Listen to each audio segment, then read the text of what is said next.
सिर्फ लीवर ऐसा हमारा ऑर्गन है जो डैमेज होने के बाद रिकवर होने की क्षमता रखता है। ठीक है, और बाकी ऐसे कोई भी हमारी बॉडी में ऑर्गन नहीं।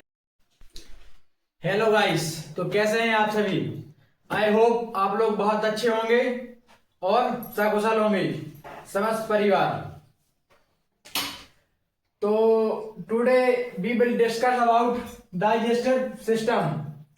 आज हमें पढ़ना है पाचन तंत्र के बारे में। इसके कुछ हम जनरल टर्म्स समझेंगे, इसके कंपोनेंट्स देखेंगे, कुछ इसके फंक्शंस देखेंगे। ओके, चलिए।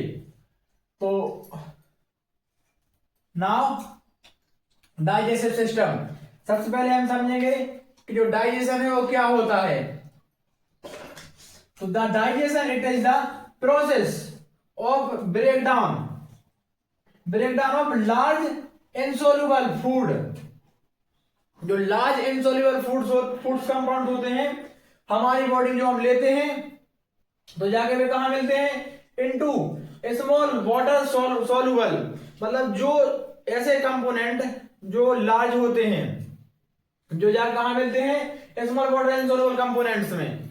ओके, जब जाके क्या होता है? तब जाके इनका होता है ब्रेकडाउन होने के बाद क्या होता है? एब्जॉर्प्शन कहां होता है? इनटू द ब्लड प्लाज्मा, और ये ब्लड प्लाज्मा में जाके मिल जाते हैं। इस प्रोसेस को बोलते हैं हम, it is the process of physical and chemical reaction. ये जो अभी क्रिया कहलाती है वो कहलाती है केमिकल, फिजिकल और केमिकल रिएक्शन कहलाती है। फिजिकल और केमिकल, रासायनिक और भौतिक अभिक्रिया रिएक्शन कहलाती है। बात करें फिजिकल से, तो जैसे हम देखते हैं फिजिकल इन्वॉल्व होते हैं ना, चबाते हैं, तोड़ते हैं, खाते हैं, तो फिजिकल एक्टिविटी है। उसके बाद केमिकली, जब हम खाते हैं तो हमारे जो अंदर जैसे सलाइवरी ग्लैंड्स हो गई, ये सब कुछ ऐसे कंपोनेंट्स होते हैं जो मिलते हैं और जो हम फूड लेते हैं उनका ब्रेकडाउन करते हैं और फिर एब्जॉर्प्शन कराते हैं हमारी बॉडी में। इसी को हमें समझना है। ठीक है, ये आप देख सकते हैं। चलिए इसको हम साफ करते हैं, अब आगे बढ़ते हैं। अगर स्क्रीनशॉट लेना ले सकते हैं। ओके,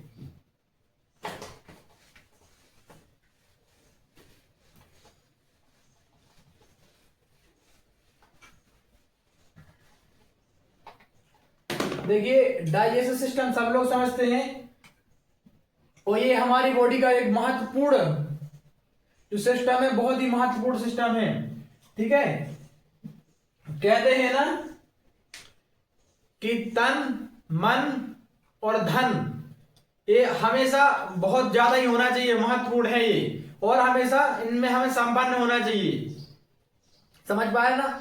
धन आपने देखा है कितनी रिक्वायरमेंट इस टाइम में मनी की, उसके बाद तन हमारे, हम स्वस्थ रहेंगे, संपन्न रहेंगे। और मन, एक रविदास जी का बहुत अच्छा दोहा है, मन चंगा तो कठौती में गंगा। अगर हम प्रसन्न हैं तो बिल्कुल हर जगह एक सही वो है, ये कहें कि ईश्वर भी वही है जहां हम खुश हैं, और जहां हमारे साथ वाले खुश है वही ईश्वर है। ओके, और अब बात करें इसके कंपोनेंट के बारे में, तो the component of digestive system. ठीक है, इसमें कंपोनेंट क्या क्या होते हैं? सबसे पहले देखिए हमने पहले ही बताया कई वीडियो में कि अगर हम यहां से स्टार्ट करेंगे तो जल्दी हमें समझने में आसान होगी, क्योंकि हम यहां से भी स्टार्ट कर सकते हैं, लेकिन हमें समझने थोड़ी डिफिकल्टी आएगी, इसलिए हम यहां से स्टार्ट करते हैं। सबसे पहले जो कंपोनेंट होता है, जो अंग होता है, वो होता है माउथ। सेकंड माउथ, उसके बाद ईसोफेगस,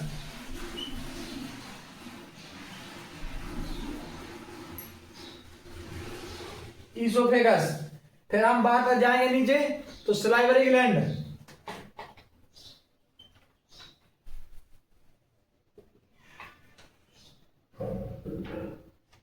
सलाइवरी ग्लैंड, उसके बाद हम थोड़े और, जैसे हमने माउथ देखा, उसके बाद माउथ के बाद हमने ईसोफेगस देखा, उसके बाद हमने सलाइवरी ग्लैंड देखी, सलाइवरी ग्लैंड। उसके बाद नीचे जाएंगे तो कहाँ, स्टोमक में आ जाएंगे।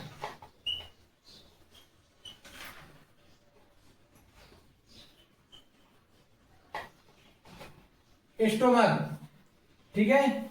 उसके बाद हम यहां समझते हैं, स्टोमक में हम जैसे ही नीचे जाएंगे, ठीक है, तो स्टोमक में हमारी बहुत सी जैसे ऑर्गन्स प्रेजेंट हैं, जैसे small, large intestine, small intestine, large intestine. उसके बाद हम बात करें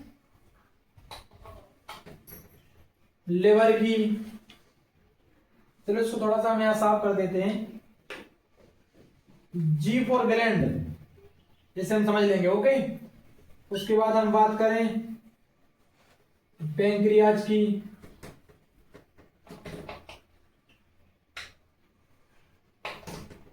उसके बाद हम बात करें एनस की, ठीक है। ये कुछ महत्वपूर्ण अंग हैं जो हमारे डाइजेशन में हमारी हेल्प करते हैं, हमारी मदद करते हैं। जैसे हम देख सकते हैं माउथ, तो माउथ जो है, जब भी हम भोजन का इंटेक करते हैं, जब भी हम भोजन लेते हैं, ठीक है, तो माउथ में इसको हम ओरल कैविटी बोलते हैं, बकल कैविटी बोलते हैं, ठीक है, क्योंकि ओरल लेते हैं ना, हम खाते हैं, ठीक है। इसका बहुत महत्वपूर्ण, क्योंकि जब हम खाते हैं तो तोड़ते कहां से, दांतों से। हमारे 4 प्रकार के दांत होते हैं, वो हम टीथ में समझ लेंगे उसको, ठीक है। बात करें ईसोफेगस की, ठीक है, तो ये फूड पाइप जो कहलाता है, food pipe, oesophagus. Salivary gland, salivary gland जो सलाइवा होता है, जो हम फूड इंटेक करते हैं, जो हम फूड खाते हैं, जो हम खाना खाते हैं, उनको अच्छे से कचर के बिल्कुल ऐसे एक लुगरी बना देता है, ठीक है, जिससे हमें निगलने में, खाने में, गुटकने में आसानी होती है। समझ पा रहे हैं ना। अगर हम ऐसे ही कुछ कोई भी खाना इंटेक करेंगे, कोई भी, जैसे हम मान के चलिए चपाती लेते, रोटी हम खाएंगे, तो कैसे निकल पाएंगे, नहीं निकल पाएंगे ना। तो इसमें हम ये सलाइवरी ग्लैंड का बहुत महत्वपूर्ण रोल होता है उसमें, जिससे हमें निकलने में आसानी होती है। बात करें स्टोमक की, तो पेट, जो हमारा स्टोमक है, ये बहुत महत्वपूर्ण भूमिका निभाता है, ठीक है। देखिए हमारा जो ये हमारा पेट कहलाता है, इसके नीचे ये उदर कहलाता है, ठीक है, क्योंकि हमारा पेट कभी नहीं बढ़ता, बढ़ता क्या, उदर, यहां फैट, फैट यहां एकत्रित हो जाता है, तो हमारा पेट ऐसे फूल जाता है, ठीक है। बात करें स्मॉल इंटेस्टाइन की, लार्ज इंटेस्टाइन की, ये कहलाती है स्मॉल इंटेस्टाइन, छोटी आंत। ये कहने को छोटी है, कहने को ये छोटी है, लगभग लगभग 32 फीट की होती है, ये 32 फीट। ये सब कहने को छोटी है, मगर इसको निकाला जाए तो ऐसे बहुत लंबी होती है, बहुत लंबी होती है, कहने को छोटी है। लार्ज इंटेस्टाइन, ये नाम की लार्ज है, मगर ये छोटी होती है, ठीक है। उसके बाद क्या, लिवर की, तुम्हें पता है। और हाँ, एक बात और, लिवर एक सिंगल ऐसा हमारा ऑर्गन है जो 80% डैमेज होने के बाद भी रिकवर होने की क्षमता रखता है। नहीं है ऐसे कोई भी हमारी बॉडी के अंग नहीं है, पार्ट नहीं है जो रिकवर हो सके, लेकिन 80% डैमेज होने के बाद लिवर रिकवर होने की क्षमता रखता है। उसके बाद पैंक्रियाज, पैंक्रियाज क्या पता होगा, ये भी बहुत महत्वपूर्ण भूमिका निभाता है, ठीक है। जैसे हमें पता है, जब हम कोई खाना खाते हैं, हम खाना का जो ब्रेक डाउन होता है पेट में, वो कहां से होता है, HCl से। कैसे होता है, HCl से, हाइड्रोक्लोरिक एसिड, ठीक है। एसिड से हम समझ रहे हैं, एसिड मतलब ऐसा कोई केमिकल जो चीजों को गलाने में, तोड़ने में मदद करता है। क्योंकि हमने पढ़ा है कि डाइजेस्टिव सिस्टम जो है वो क्या है, फिजिकल और केमिकल रिएक्शन है, हमने देखा है ना। उसके बाद करें एनस की, एनस को मैनस कर लेता है गुदा, जो भी हम खाते हैं वो इसके थ्रू हम बाहर निकाल देते हैं, एनस के थ्रू। अगर हम बात करें कि जो भी हमारे इतने जो कंपोनेंट्स होते हैं, ठीक है, इनका बहुत महत्वपूर्ण रोल होता है हमारी बॉडी में, हमारे डाइजेस्टिव सिस्टम में, ठीक है। और एक बात और हम बता दें, अगर हमारा डाइजेस्टिव सिस्टम रहेगा ठीक, तो हम स्वस्थ रहेंगे और मस्त रहेंगे। कहते हैं ना, पेट सफा तो हर रोग दफा। मानते हो ना आप भी?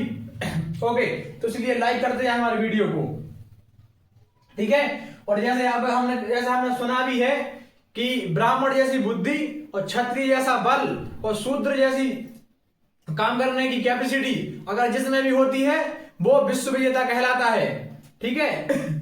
अब हम आगे बढ़ते हैं इसके फंक्शंस के बारे में। इसको हम थोड़ा रफ कर देते हैं, साफ कर देते हैं, क्योंकि हमारा बोर्ड जो है वो थोड़ा छोटा है, इसलिए हमें बार बार इसको साफ करना पड़ता है, ठीक है। हम बात करते हैं इसकी फंक्शंस की। तो the functions of digestive system, इसके जो फंक्शंस होते हैं वो क्या होते हैं? इसके में 2 फंक्शंस हैं। एक तो किसी चीज को हम खाते हैं, लेते हैं, इनटेक करते हैं, तो उसका एब्जॉर्प्शन कराना, उसके बाद जिनकी आवश्यकता नहीं है उसको बाहर निकालना। सबसे पहला फंक्शन क्या है? एब्जॉर्प्शन। सेकंड क्या है? एलिमिनेशन।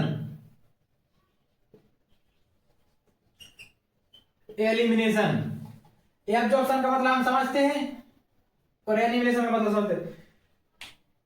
एब्जॉर्प्शन मतलब ऐसी रिएक्शन, ऐसी क्रिया जो हम किसी चीज को लेते हैं उन्हें अपना बना लेते हैं, इट्स कॉल्ड एब्जॉर्प्शन। जैसे मान के चलते हैं, इसमें हम कोई भी ऐसे वाटर डालेंगे तो वो इसमें एब्जॉर्ब हो जाएगी, और फिर हम ऐसे करेंगे तो नहीं निकलेगी, तो वो एब्जॉर्प्शन है, ठीक है।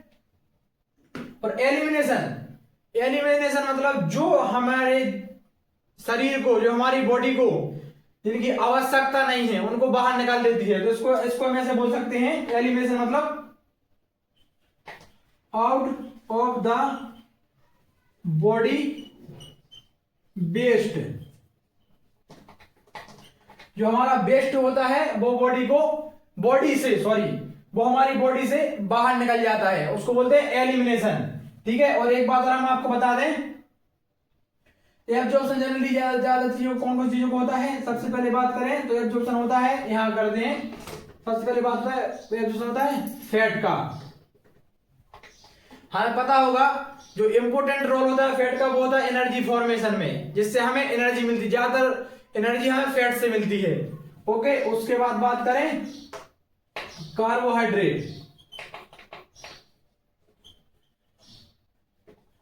कार्बोहाइड्रेट, और हमारी बॉडी में एब्जॉर्प्शन जो होता है उसमें सबसे महत्वपूर्ण भूमिका होती है। उसके बाद थर्ड बात करें हम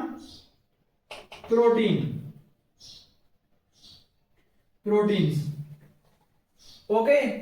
ये सबसे 3 ये कंपोनेंट है, जो 3 ये मेन जो फूड्स हैं, जो मतलब प्रोटीन है, ये मैक्रोमोलिक्यूल्स हैं, मैक्रोन्यूट्रिएंट्स है, जो हमारी बॉडी में सबसे इनकी आवश्यकता होती है, ठीक है। अगर हमारी बॉडी हेल्दी रहेगी तो हमारी बॉडी में एनर्जी भी रहेगी। कार्बोहाइड्रेट, इनमें हम एमिनो एसिड्स, बहुत सी चीजें हैं जो हम आगे पढ़ेंगे, ठीक है। और अब हमें आगे और अगले वीडियो में हम इसको और ब्रीफली समझेंगे, ठीक है। तो अगर हमारा वीडियो आपको पसंद आया हो तो हमारे वीडियो को लाइक करें, अगर पहली बार आए हो हमारे चैनल पर तो हमारे चैनल को सब्सक्राइब करें, और अपने दोस्तों से ज्यादा से ज्यादा शेयर करें, ताकि उनको भी ये अपनी जनरल भाषा में, नॉर्मल लैंग्वेज में उनको ये भाषा चीजें समझ में आ सके। Okay, bye, take care.